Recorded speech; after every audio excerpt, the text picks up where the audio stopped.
Welcome to Low Country Snapshots. I'm your host, Courtney Guthrie, and today we're talking about the Powder Puff Air Derby race. This was a transcontinental race that was flown by female aviators only and featured people like Amelia Earhart. They started it to show that women should be taken seriously as pilots. And today I'm speaking with Kay Blevins, who flew in the last ever Powder Puff Air Derby race. Welcome to the show, Kay. Thank you very much. So you don't come from a family of pilots, but you had an intense interest in it. What sparked that interest? Maybe just being alone in the summer and being on a hilltop watching planes go over, and I just had to know what they were doing. What could they see? What were they feeling? And it lasted throughout my growing up years until I got into high school and decided that it was time to do something about it. Got no support from a family. They thought this was an impossible dream. And so I had to look and see what else could I do to get there. And it turned out Civil Air Patrol was the answer for me. Now, my daughter was in the Civil Air Patrol, but maybe the viewers don't know what that is. What is the Civil Air Patrol?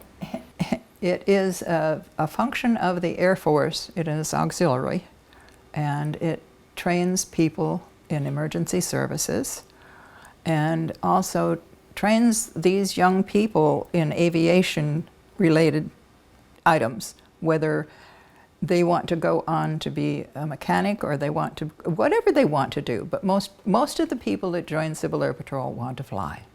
Flying is the main ingredient in the whole thing. But as a kid, to be able to go on search and rescue missions, that was really huge because we learned early on to give back to the communities and to have it be important to us to help our communities. So it did tie in with the aviation all along because Civil Air Patrol does try to teach their cadets and their seniors how to help the community the best way they can. So did you meet anyone notable there? Met lots of people that were fun. In the book, we have all kinds of fun things. We used to do crowd control for air races and for just any of the things where you would have a lot of pilots, whether it was an air show or whatever it was. And I met the Thunderbirds, and I met all kinds of interesting people.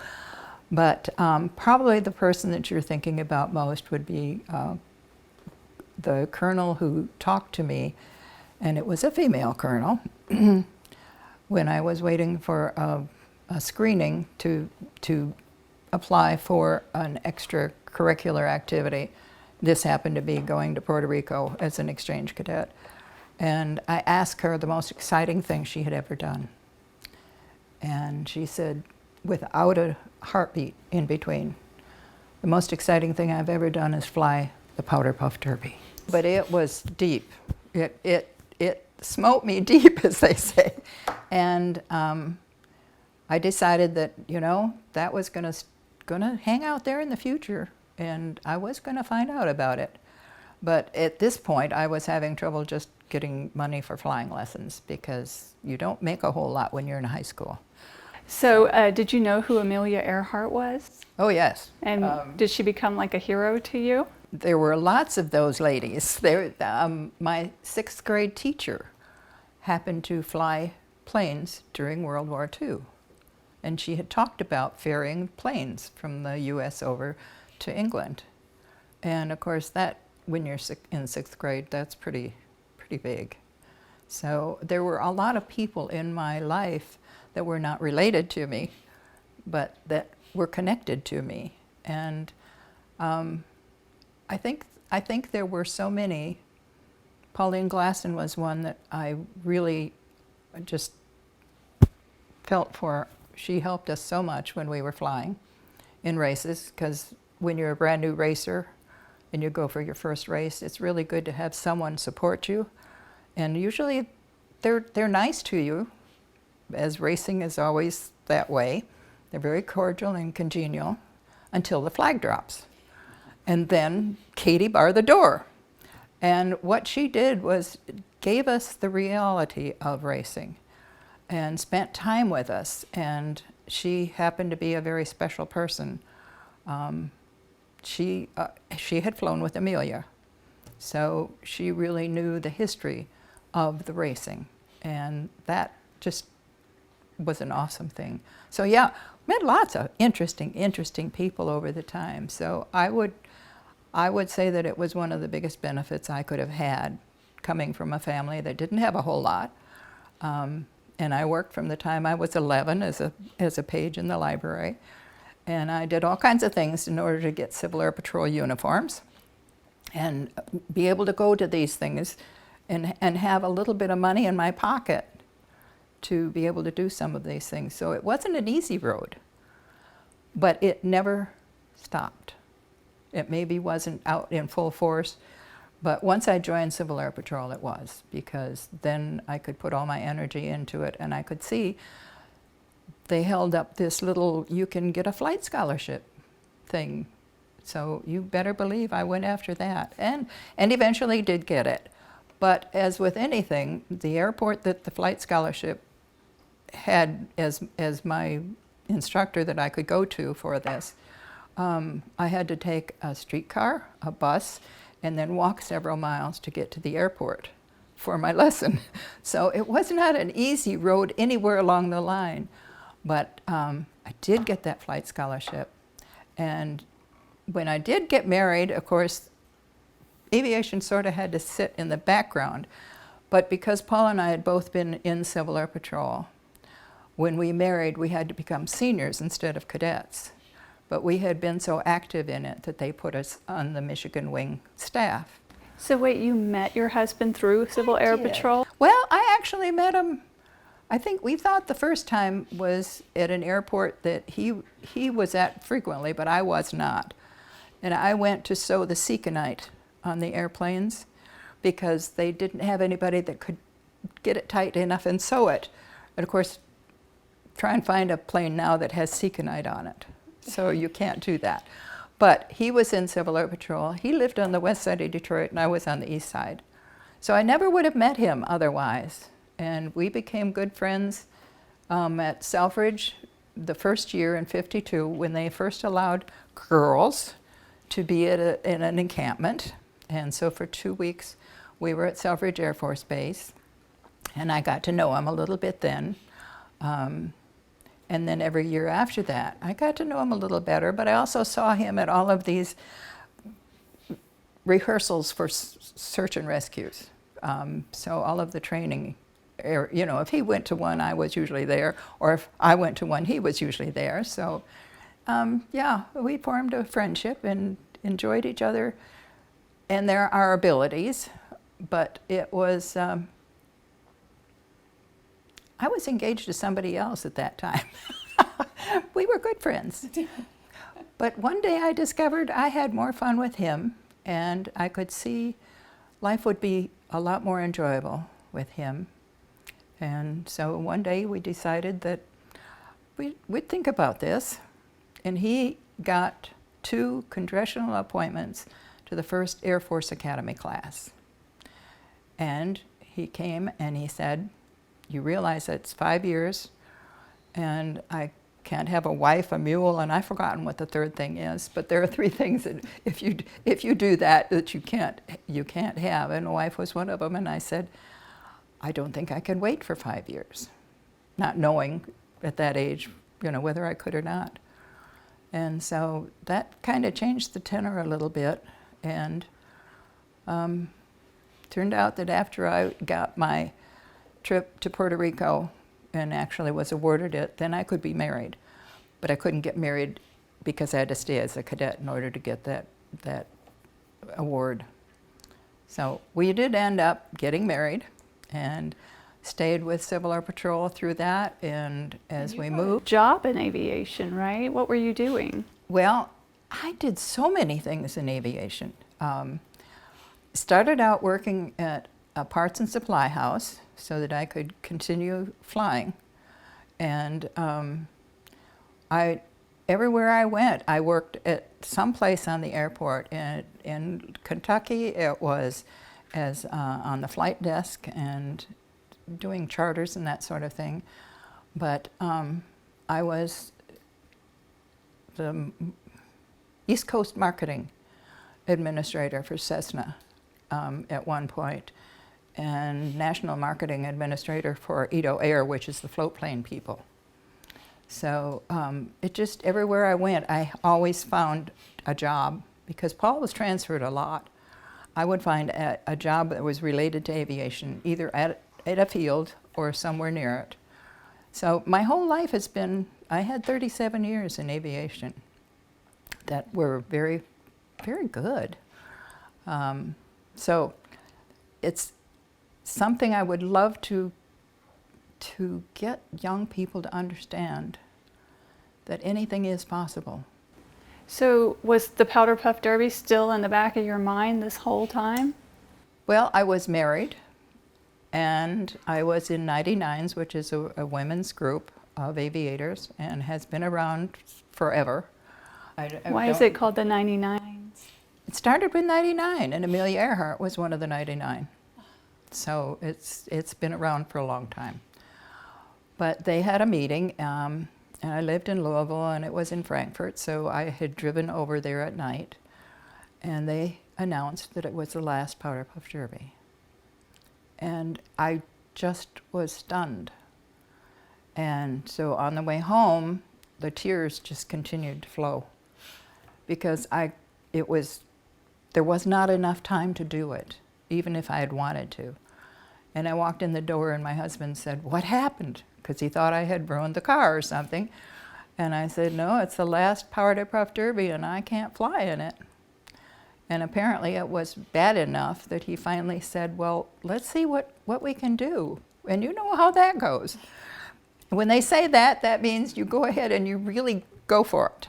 Exactly. And we did find out it was going to take many, many hours. This was the end of December, and we had to have the paperwork in by February 14th. Well, did you even have a plane? Didn't have a plane, didn't have my commercial ticket, which was the other thing that was so important. I'd been happy being a private pilot. I didn't need anything else. So what's the difference between private license and a commercial license? Just about what you would think. A lot more time, a lot more training, and taking a lot of tests. I had about 100 and some odd number, it was 28 or something, hours that I had to fly to complete that. Plus I had to take the written test, and the written test for commercial is pretty tough. So if I was going to do this, though, I needed a co-pilot. I had a daughter at Western Michigan in an aviation program, and I called her up and I said, "Hey, Laura, would you go with me on an air race?" Did she always share your love for the planes and the aviation and flying? She's been a Civil Air Patrol cadet. In all our moving around, she was a Civil Air Patrol cadet. It lets you get to meet people you would never meet. And if you move into a new area and you have an airfield that you can go and make friends at, it's not that, going and not knowing anybody. You have a family. So Civil Air Patrol is kind of like that. You can always find a Civil Air Patrol squadron and go and meet people there, and they'll take care of you. So how did you go about getting your plane? Well, Laura said yes, and I said, this is what we have to do. We have to get our written done. So we scheduled that together. Even before you had a plane? Oh yeah, didn't have a plane. We had to have the hours first.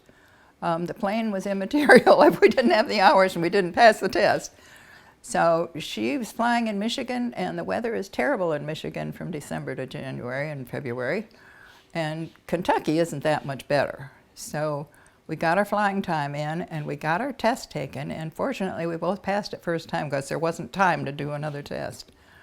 And then it came down to, what are we going to do? So the day I took my test and I landed, and I worked for a Cessna dealer there on the field, and he handed me the little slip that you give as a temporary. I took it in $1 and I put it on the seat of the man who owns the Cessna dealer. And I just said, "Dick, here's $1 down. It's on 80619. I'll see you tomorrow. So at 7 o'clock, we were at his office, and Dick has told us, he says, I got a call from the dealer. That airplane that was there, he's coming to pick it up because it had been caught in a storm. So it had landed and stayed overnight there. And so it wasn't even supposedly available. So the dollar down did it, because he said to the dealer, he says, no, he says, I've got a dollar down. He says, there was a long silence. And the other guy said, well, Dick, that's an awfully expensive airplane. He said, I'm sending my pilot down. And he said, no, I got a dollar down. She'll be in. We'll work it out. And we did. That's fantastic. So we got the paperwork together just in time. It was in just at the deadline. So, but I had to have 3 miles of visibility, and I had to have enough space that I could get around all of the, because Standiford Field there in Louisville is huge. And so you work around all of these other factors while you're trying to get your flight time in. But I had a wonderful instructor, and she eventually flew a race with me. So what's her name? Her Brooks Richards, and she was Kentucky Flights Instructor of the Year one time, the year I met her. And so she was a good instructor, but we talked her into going on the Power to Puff, and someone loaned her a plane, and she came with us. So how close to the wire were you on all this? Oh, right down to the wire. And of course, there were 200 planes, and there were, I don't forgotten how many, 58 or more applications than were slots. So we had to get one of those slots too. So we ended up getting 112, which was just great. So life works out when you're really engaged with it. It just continues to roll and get better and better and better. Right. And in your book, The Sound of Adventure, I'm saying it because you talk about the sound of the engine, almost like it's alive and it's connected to you. What is it about that sound that you love so much? I knew growing up as a child, the planes as they would come across were all slightly different in sound. Sure, there were high wings, low wings, and all as they would come by. And you could hear the differences in them, and sometimes you would recognize a student maybe, and he was doing takeoff and landings, and you could hear the sound of that particular engine. Well, it's the same thing as cars. I mean, these guys with the cars, the fast cars, vroom, vroom. It's the same thing with airplanes. They have their own sound, and this particular plane had a sound that was totally different. And once my mechanic, who was my friend, got a hold of it and spec'd it to the race specs, it had a throaty growl that was unmistakable. I could tell when that plane, because Paul would fly it, and I could tell when it was coming in just by the sound of the plane. So if you pay attention to those things, there is quite a bit of difference. Even today, as planes go over, I know whether it's a prop or a jet, and usually if it's a prop, I can tell you close to what it's going to be as far as size and so forth. So, did you have any other special name for her, or no? She was 619. That was her name, and she's alive and well, and she's still doing a lot of flying every day. She is the most popular plane for students to choose, where she is now in Pennsylvania, and she's a 46-year-old plane now. But this last June, she entered another race, and it was similar to the Powder Puff, but it's called the Air Race Classic, and it took place really basically when the Powder Puff ended. It was one of the races that became available for women to fly in. So she came down through here from Pennsylvania on her way to the start of the race in Florida with 2 new pilots. And we had a marvelous time because we got to fly on her again. So Paul got in it, and Laura and I, because we were the 3 pilots with Brooks that flew her in races. Now, So- your plane, when you flew it, had white stars on it. What White are the stars. white stars? Well, we weren't big enough to get a lot of big promotional money from anybody. You know, we didn't have that. We did have one bank that gave us a little bit of funding, but this is an expensive thing to do. And we discovered that, well, we could ask people for money, but what's in it for them? So I think my husband came up with some of it. My son cut the first stars, and we put them on the cowl on the front of the plane, and that would have their name on it. And when we were done with the race, they were usually a little tattered, but we would put them with a picture of us in our race outfits, and the picture with the plane and the number and all, and we'd put the star on that and give it to them. And I went back some 10, 12 years later to some of the people that we had as donation people, and they had it on their wall yet. And I thought to myself, well, if we'd known it was going to be in prominence, we might have done a little better job even with that. But yeah, it turned out really well. But yeah, that's how our smaller donors got part of the race. They went with us. You know, What a smart idea. Well, it worked really well, and I was surprised when I first saw 619 in Pennsylvania on some of their promos on their website. She still had stars on her. So she had stars on her right up until she got painted a year ago. So, and they took her from her beautiful blue and white with a red stripe, and she's now mostly red with white. And a little disappointing to me, because this is the way she looks like she should be. But for a 46-year-old plane, she's doing really well yet. And I guess that we should all take that as a lesson, that if she can keep doing it, so can we. Amen. So the headlines of Amelia Earhart's time said that women conclusively could not be pilots. We had a lot of trouble over the years. When Laura and I became commercial pilots, there were only 2% women. And that's not a very big percentage. It's not a whole lot more than that now. I think 8% was the last I heard. So, where you're standing now, looking back at history, how does it feel to be a part of that change? Oh, it was such great fun. It was such great fun. And we met some of the neatest women you could ever meet, because we met women from all over the U.S. and other countries, but not too often. It was mostly U.S. pilots. So you talk about timing lines. What are those? How do you know you've made them? What do you Well, first of all, the handicap that is established is established for each plane individually, and it depends upon your speed and the rest of it. But what it means is that they want to know how long it takes you to go from point A to point B. So they have a line, but it's not a real line. They will just say by the orange towers or something else that you're supposed to know that that's where it is. And in Nashville the one time, the gal was from the south, and she told us that the timing line was by the orange towers, and it was by the gold building, between the gold building and the orange towers. We got there, and there was no sun, and the orange towers were tires.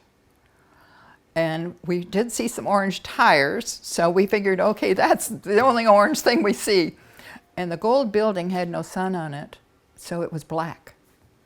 So there were times when the timing line was a little hard to know where it's going to be. So you flew what you thought was it. And of course, usually you have come in from an altitude and you're diving, so that you are, the fastest speed you're going through that whole leg. And you're diving across this timing line. And they will tell you how high you're supposed to be and everything else. So you have to keep all of those things in mind to do it. But yeah, some of the timing lines were a little hard to tell what they were. And that was one of the worst ones. Well, I really appreciate you taking the time to come and talk to me about all this. It's just such an amazing piece of history, and I am so glad to meet you. Thank you so much for coming on the show. And thank you. Thank you. I would love to see that more young people follow in our footsteps.